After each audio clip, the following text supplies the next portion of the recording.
emceeing for me in my stead. All right, next up we have one of the Miniconf organizers, Tim Nugent, who's going to give us a workshop on Twine, a wonderful little tool. Take it away, Tim. Hello. So yes, I would like you all to please sit back in your chair. You're a little bit cautious. You're not sure what's going on. I thought I'd try something a little bit different. I thought I'd try letting you, the audience, control this sort of workshop. I know you might be thinking, oh, you know, you can't help but wonder that maybe that's a bad idea. But you know what? I would like you to try and relax. What's the worst that could happen? Let's learn Twine! Woo! So, audience, am I glib or am I nervous? Glib. I'm a glib fool. So, shall we go through a bit of history about Twine or just jump straight in?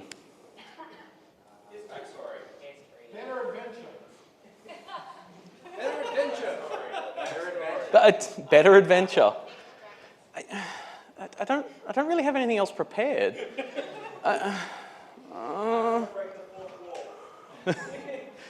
What are we going to do? Are we going to learn about Twine, or do you need me to do your bidding? Entertain. Oh.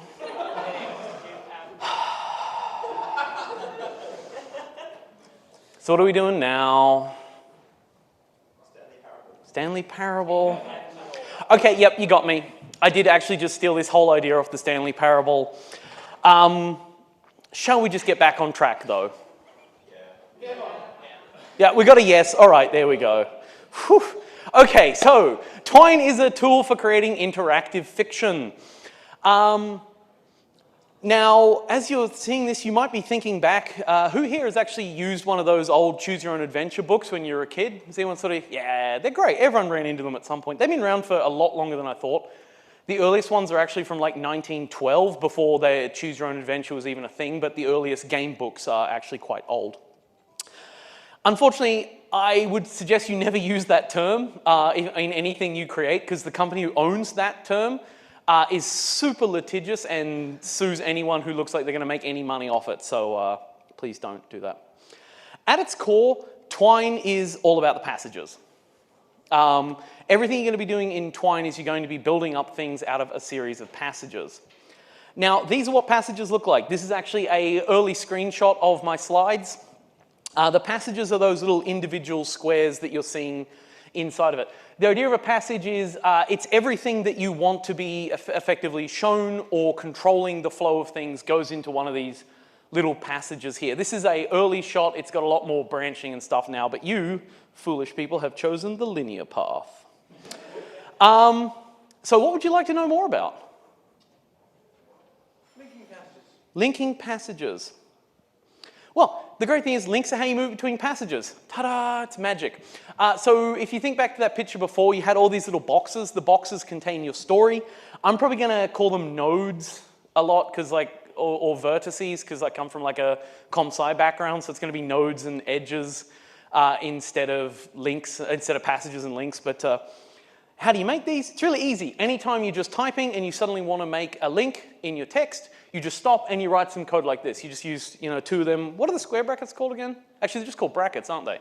You just show two square brackets, the text you want, a vertical bar, and then the name of the node. So each node actually has a name. These names have to be unique. If you don't have them unique, you have all sorts of nightmarish issues popping up. But it's pretty straightforward. So now what would you want to know about? Macros. Okay. So macros are pretty much how you do everything but links in Twine.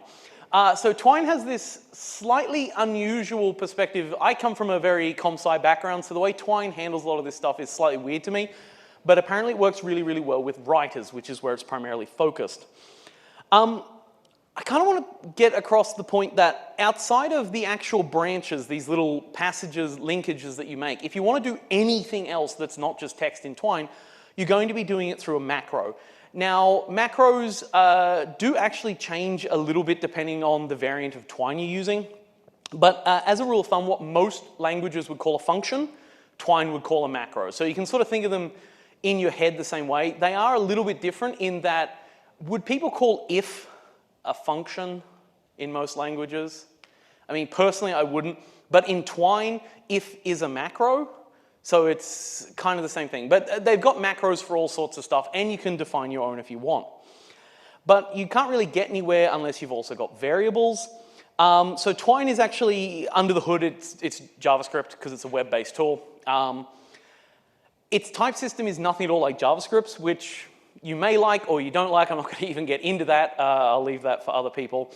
But they are implicitly typed, so as soon as you declare, like, I'm going to create a variable and it's going to be equal to 2, it is now an int from that point on.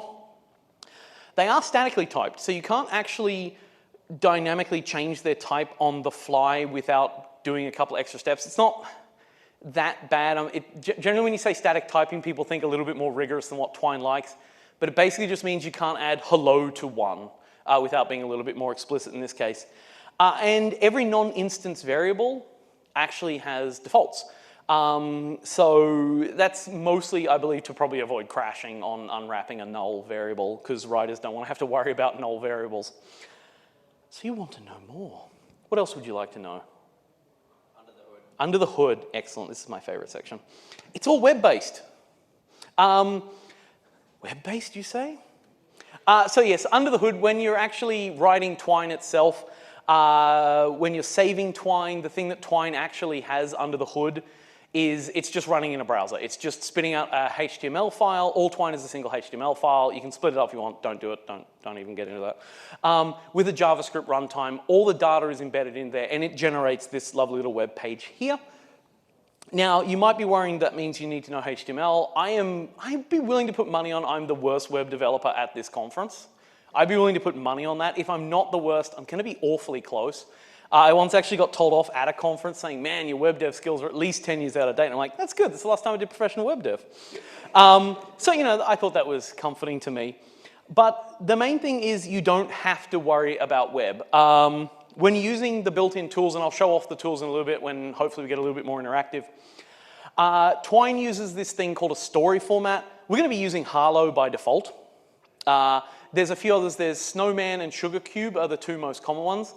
This is kind of one of the weird things about Twine, in my opinion, in that it's more like an API, I guess, and you define how things will work, and then you can write your own custom story languages around it. Harlow's the default. It's also, in my opinion, the most polished, which is why I'm going to be using it. It's also the one you'll find most search results for.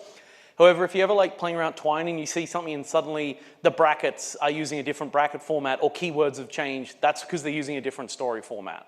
So it is a little bit weird, but you don't have to know HTML, you don't have to know CSS, you don't have to know JavaScript. The great thing is, if you do know HTML, CSS, or JavaScript, if you want, you can just dump it straight in. Some are what I would say are the better Twine games out there. One of my favorite ones that I've recently played is Battle Against the Man-Sized Cabinet, which was made by Stephen Colbert's team in the downtime between him leaving, what was the show he was on before the Colbert Report? Daily Show into the Colbert Report. They actually made a little minigame because they're effectively losing their writing muscles, so they made a Twine-based minigame. That had a lot of custom JavaScript and stuff in it to do extra stuff. But if you do know this, you can. I am garbage at JavaScript. I'm probably worse at HTML, and I know I'm worse at CSS because I find them too hard. So I've left this pretty plain. In fact, all I've done from the default Twine here is I've changed it from black to a sort of a mildish green because, you know, I like green. What else would you like to know about? Making things pretty. Making things pretty. Oh, good guess. So Twine is by default designed for writers, so you shouldn't have to touch CSS. So it does actually have a few things like italics, like bold. It's got some strike-throughs. It's got some underlines. My underline isn't appearing there, actually, which is interesting. I'd be willing to blame that Safari's fault. I don't actually know that. But most way you do your Twine stylings is actually through CSS. So if you do want to go further, you're going to have to pick up CSS. I never do. I use Twine primarily for prototyping. So I would say I know Twine from like a high to mid level. I don't know it a mid to deep. People who make Twine games professionally, like Anna Anthropy or Liz England, they would, or Zoe Quinn, they would laugh at me at my Twine skills, and rightly so. Although they wouldn't laugh. They're actually quite nice people. So what else would you like to know about? Oh, thank you. I'm totally okay to just sit here and go like, I'd be a great NPC, just be like, What else would you like to know about? I think I could be an NPC. So the trick is, if you really want to install Twine, you go to this URL here, twinery.org, and you can download it. One really great thing about Twine is it's actually just a web tool itself. So if you do like, they've also got an online editor there.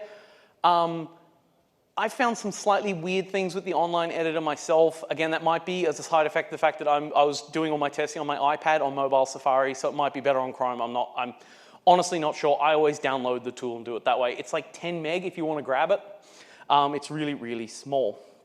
Okay, I really think that's enough of my terrible prepared content. Let's start making some Twine. So relieved you guys didn't pick any of, sorry, not guys, you people didn't pick any of the hard ones. Oh, it's such a relief. You picked the nice linear path. I had way too much terrible stuff. Okay, so, where's my Twine gone? So, this here is Twine. This is the app. I'm running it full screen. Again, you could be running this in your browser. This is my workshop slides. So this is everything you just saw. We actually went down, we went start, then intro, then here, then we went over to the spin-off, we went down to the Stanley Parable, then you jumped right over to the concepts. You skipped all of that middle here, which is good because that was the harder bits to do properly. I think you got it. No, there's not a confusion ending, sorry. All endings do eventually lead back onto Twine. Because there is no control, everything's in the hands of me as the writer. I should say I'm not a games writer, I'm actually a programmer by training. I have only gotten into games relatively recently. Twine is seeing a lot of use in games, both as a standalone tool where people will make whole games in Twine. I would say it's probably more used, and I don't have numbers to back this up, as a prototyping tool. Not just for stories, but also for testing if ideas make sense. Like, you can actually do rather complex mechanics in Twine by itself, or at least get the basics of complex mechanics testing. I know BioWare for a long time, I don't know if they still do, actually their interview process, if you want to be a writer for BioWare, oh sorry, does everyone know who BioWare is? BioWare is arguably the best video game company for writing narrative games. That's very arbitrary of me to say that, but they're one of the more revered companies for their video game stories and dialogues. They have a lot of branching things. They don't use Twine internally, but their interview process for being a writer, at least up until somewhat recently, I'm not sure if it's still the case, you would actually submit them a Twine game. You would basically write fan fiction about one of their games or characters, submit it, and then they'd look through it and they'd be like, yep, you clearly understand how story evolves in a game and how branching can impact it. So I'm actually just going to go back here. You can see all of my terrible things. So I wasn't going to talk about this, but I got so annoyed because last night Twine crashed and took out about 3 days of work. Twine just stores everything as HTML files. It doesn't, this is by far its biggest weakness. It doesn't do a great job of looking after that. You can't really chuck it in a Git repo. It tends to freak out a little bit, I've noticed in my experience. So all last night when I was rebuilding all of my slides, luckily John actually had a copy that I sent him that was only like a few hours old, so he could play through it. I was able to rebuild it, but you will find yourself copying and pasting your stories a lot, which is by far Twine's biggest weakness in my opinion. I'm actually just going to make a new story here, and if you do want to follow along, feel free. We're just going to sort of go through and build this here in our remaining time. We're just going to make this story up, we're going to build it together as a team. So what should our story be called? Need a name. Steve. I love Steve. It's the best story ever. Okay. Add. There we go. So this is Steve. This is our starting passage. By default, you're given a passage because you need one. I'm just going to zoom in a little bit here. So this is our passage. It's got that little rocket ship next to it, which means it's the one that gets run first. You can move that rocket ship just by like clicking on this rocket ship on any other passage. We've only got one. You can double click it to open it up. I'm going to rename this. So this is the passage title. You can put pretty much any characters you want in here, including spaces. I'm going to rename this to Start because that's just in my headscape. I have a real hard time finding the start unless it starts with Start. I'm not going to go into tags. Don't worry about it. So what's Steve going to do? So I think the thing is Steve doesn't, I'm just going to zoom in a little bit, know what to do. Steve looks to the left and the right. head left. I'm just going to make that go to left. And head right. Going to make that go to right. Okay, now this is a bug in my version of Twine because I was too afraid to update it. But if you don't click this close button, it won't build new passages. But normally you can just click anywhere and it will work. And now it's changed, so we now have a left and a right. And they actually put them on the left and the right, which was very convenient of them. You can actually drag these around. You can move them wherever you want. At this point, so I'm just going to open this up and I'm just going to put left. And I'm just going to put right. And now I'm going to run it. So I'm just going to sort of zoom in down here. Here's our little play button. This will essentially just run it in engine, I guess is probably the best description. It just launches a new browser context, runs it that way. It's also got a testing mode, which is actually really cool. It'll show you variable state and things like that you can override on the fly if you need to do some debugging. I'm not going to go into that. I really don't have time. So here is Steve. Love this game. So Steve doesn't know what to do. Steve looks to the left and the right. Does Steve head left or right? Head left. Head left. I love left. Good choice. Look, we made it left. Ta-da! So we've actually just made our first Twine game together. Woo! Congrats. How am I going for time, John? Half an hour. Left? What? 20. Okay, that feels a bit more normal. All right, so this isn't particularly interesting, though.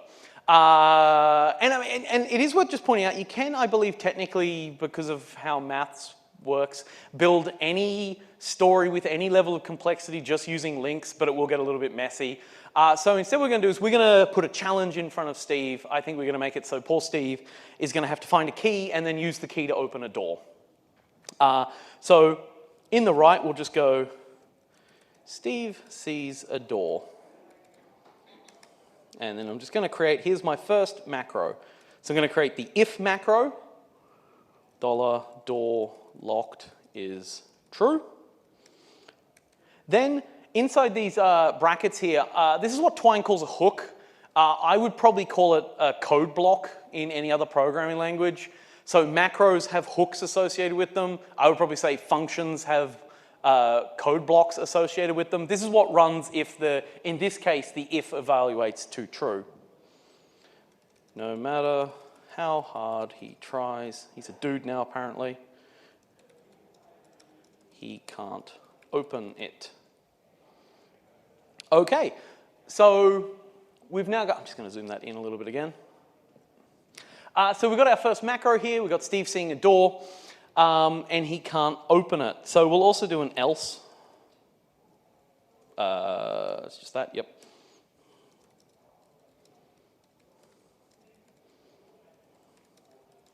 Please don't mock my spelling. I'm really bad at it. I, in theory, write books as part of my living, and my editors hate me.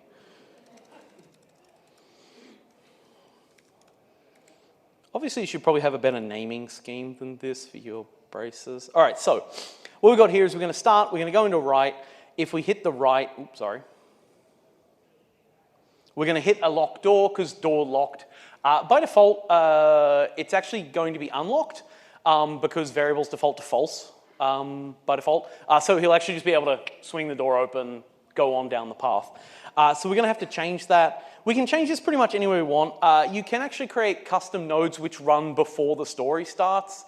Yeah, why not? I'll do that. All right, so I'll create a whole new passage, and I'll call this one, I'll just zoom in a little bit, call this setup. I'm going to give this the tag of startup. He says, hoping that that's the correct one. And what I'll do is I'll just create a new macro here, set door locked to true. Like so. So basically what I'm doing here is I'm just setting up a variable. This whole passage, sorry, not node, or vertex, will be run before the other ones do. And it's just a way of setting up sort of different variables or other game state you may need. So it's kind of up to you as to how you really want to do it. You can just chuck them into the passages yourself. I'm a programmer, so in theory I like to have things nice and cleanly separated. I'm also going to be honest and say that's not always the case. I don't always do that. So now let's give this a go. So Steve doesn't know what to do. He looks to the left, looks to the right. I'm going to head right. Steve sees a door. No matter how hard he tries, he can't open it. Now, This is not perfect because he's currently trapped in the right hallway, unable to go anywhere. We'll fix that in a minute. But first of all, we'll go, I'll just zoom in again. Steve sees a key on the ground.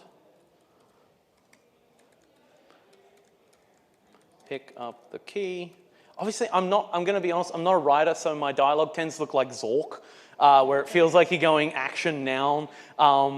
Proper writers can make Twine actually look great. I highly recommend everyone checks out The Writer Will Do Something, which is an award-winning Twine game about dealing with being a video game writer in a game that was rapidly heading down the spiral in the last minute as budget changes came about. It's written by a professional video game writer about their experiences of having to solve this sort of stuff.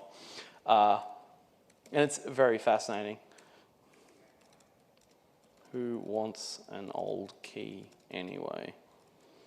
So in that case, we'll go back to the start.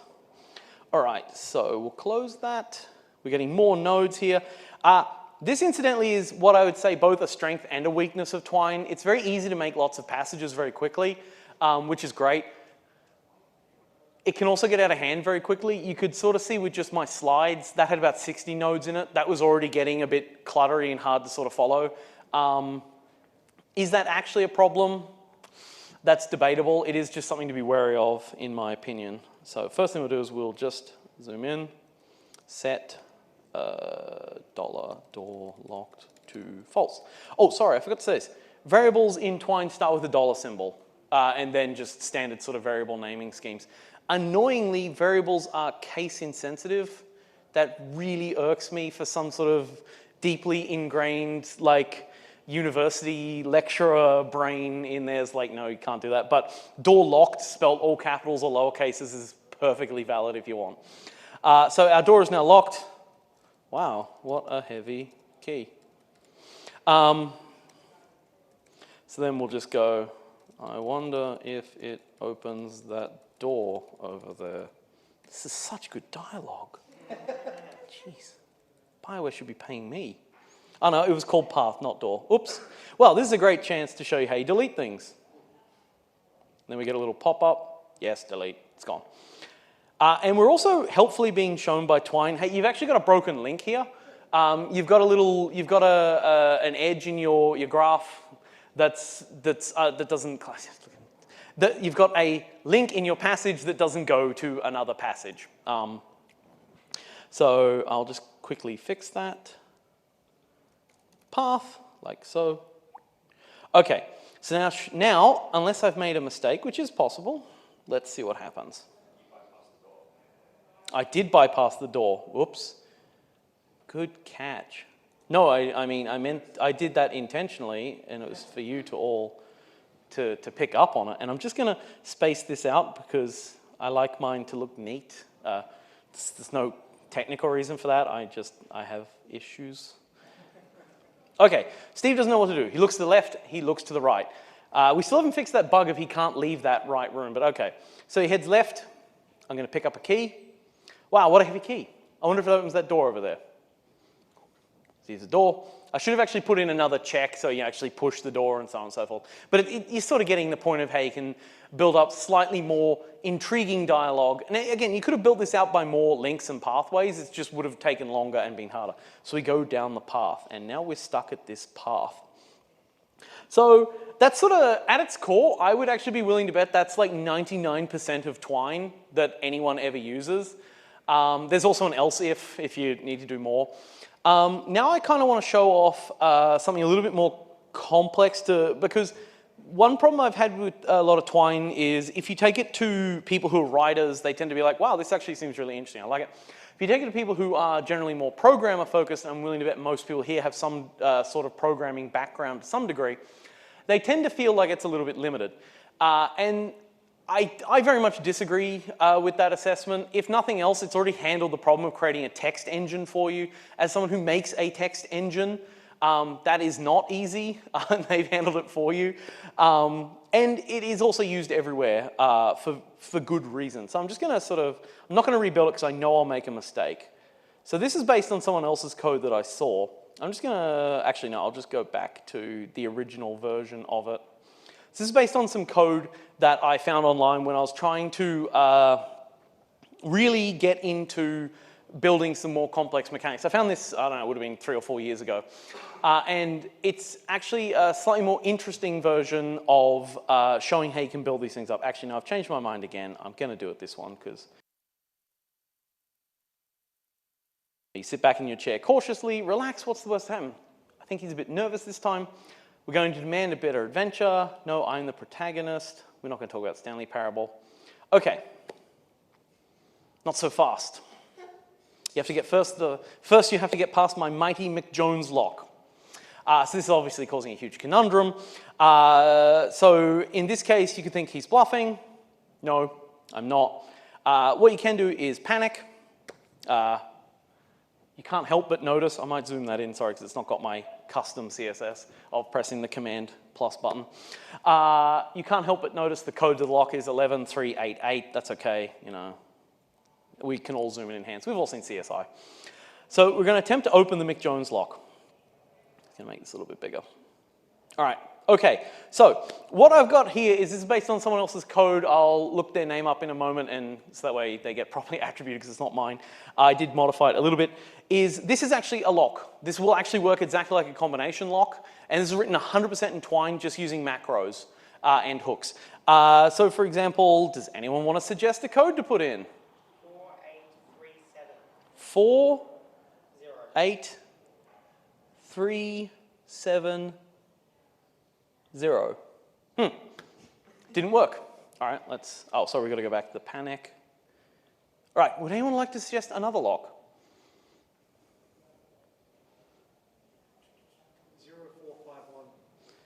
0451. Oh, whoops, oh no, sorry, oh no, I made a, that was actually my bad, sorry. Sorry, John. So it was 0, what was it? 451. You got an extra digit? 0. No, doesn't seem to be working. Yeah, I'm going to be obvious here. Okay. All right. 2, 8, 4, 5. You got an extra digit? 0.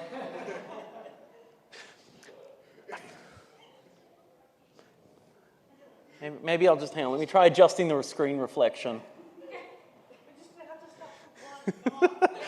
There's only 100,000 combinations. It will actually let you keep going. I'm gonna make a suggestion of 1, 1, 3, 8, 8. I'm just lucky.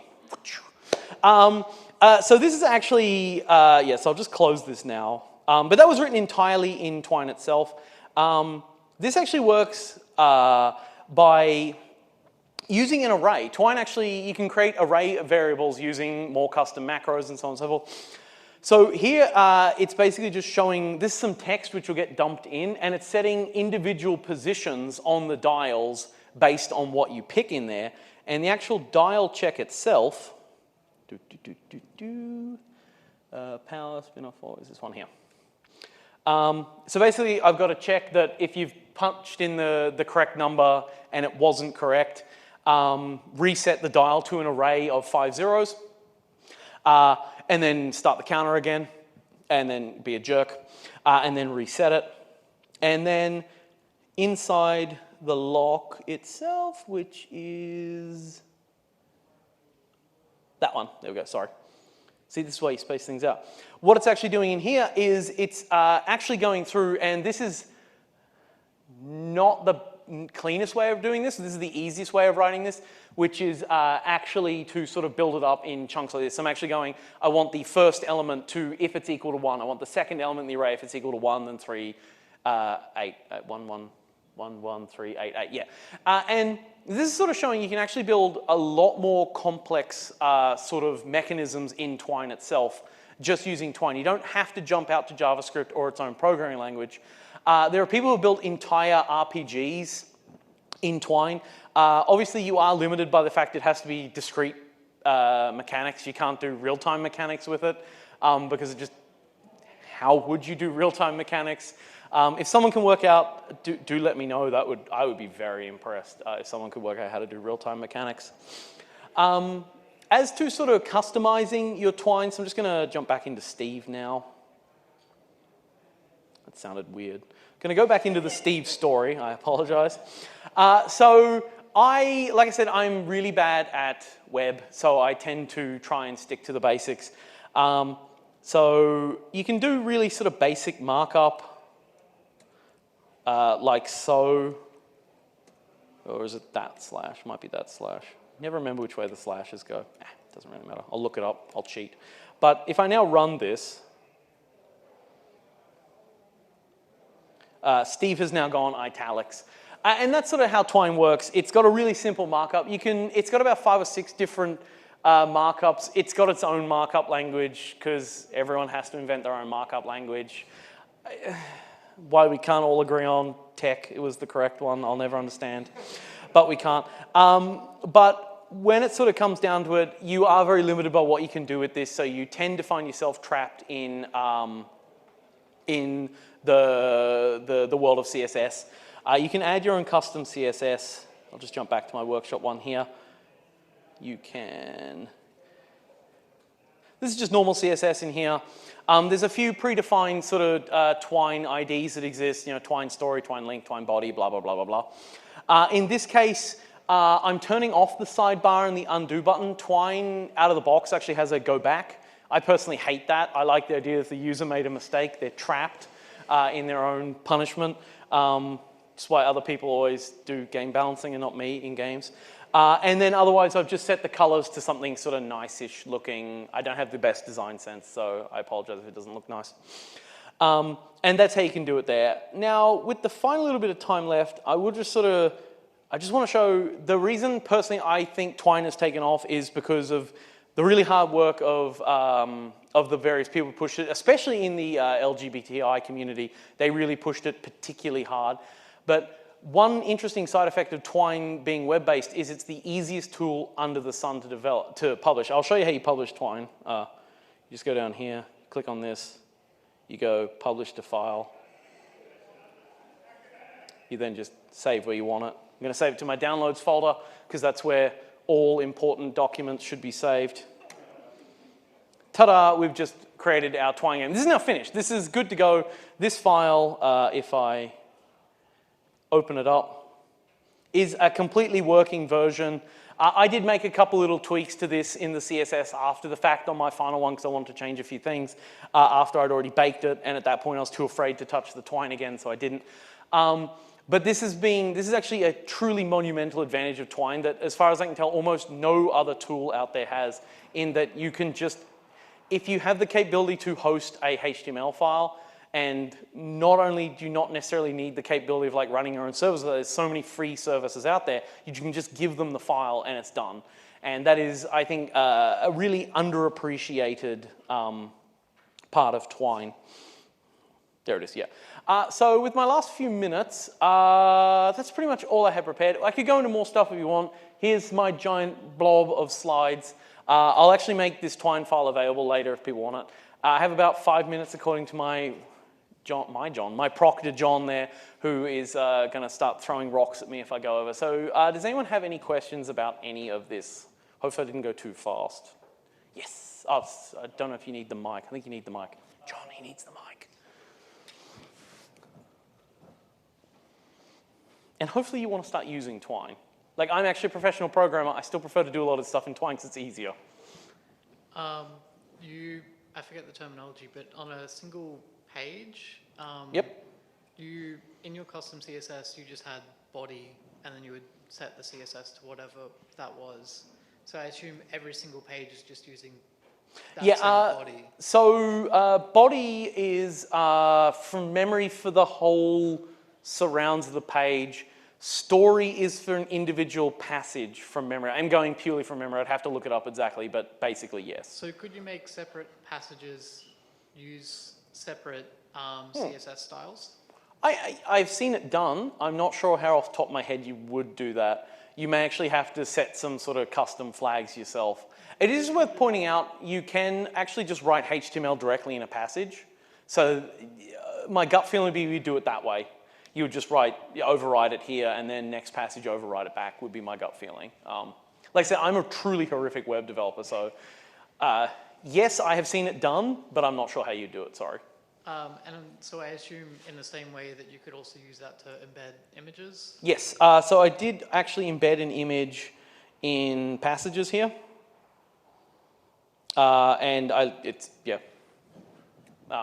That's entirely, it's just a standard image tag from HTML.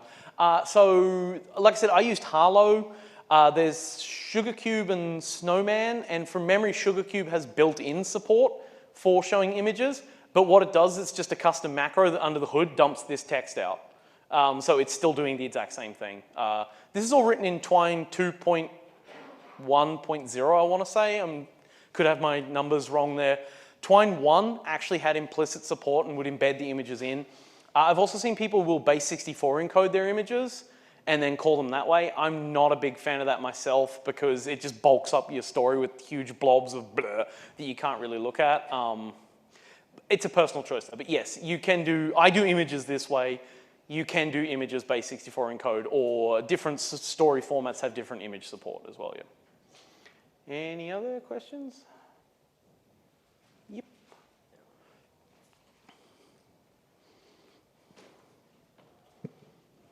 Can we see the slides about Yarn Spinner? I mean, they were very simple. Yeah, cool. Okay, I'll just see if I can quickly get to it. What was the part, the Yarn Spinner again? Hang on, I'll go to my, there we go. Okay, he looks slightly confused. You relax. He's a glib fool. Oh, that's right, you gotta ask who I am. Yeah, you gotta hit my tirade. Okay, sure, yeah. Yarn Spinner is great. What is it? Oh, okay. So it's a narrative engine. It's pretty similar to Twine. The main difference is while Twine creates its own standalone sort of self-contained world, Yarn Spinner is at its core designed to be embedded into other game engines. So it's got explicit support from like me and John and Paris for support for Unity. It's got explicit support from Todor, I've forgotten his last name, Imrerov, for support for GDevelop, and it actually works arguably better than the Unity one. It's got some third-party support for websites using bondage.js, and it's got some Godot support as well, apparently. So it works very similar to Twine. It's got sort of a similar terminology. We use the word nodes because we're comp-sci people. We call them edges instead of links because we're comp-sci people. But at its core, it's the same. You write text, you control it. It's got a little bit more flexibility, in my opinion, than Twine because it doesn't have any display layer. It's also more line by line than passage by passage, but that's kind of a choice rather than a thing.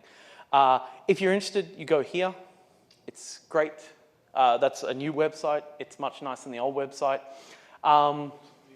which didn't exist. Well, it was a Google. It was a GitHub site. So if you go to that website, yarnspinner.dev, you can see here how to get started with it. If you do want to use Yarn Spinner, my only little bit of warning is you do need another game engine to wrap around it. It can't do it by itself. That does have a lot of advantages in that we don't have to touch anything display-wise, but for you, if you just want to get started, you'll also need to know how to use Unity, Godot, or GDevelop. And I'll happily talk to you about all of those. I think they're all great. I don't really have time for that though, unfortunately. But if you are doing a game and it's going to be using Unity or Godot or GDevelop, I highly recommend Yarn Spinner. There are a few similar sort of things like Fungus, like Ink, like what's the one that embeds Twine into Unity called? I can't remember what it's called. In my opinion, they're not as good. I'm kind of biased though, so I wouldn't necessarily take my word for it. Check them out yourself. They're also all really good. But for just getting started with making games, Twine is easily the best tool out there. You can do more than you could possibly think, and it works really well. So that's my time. Thank you.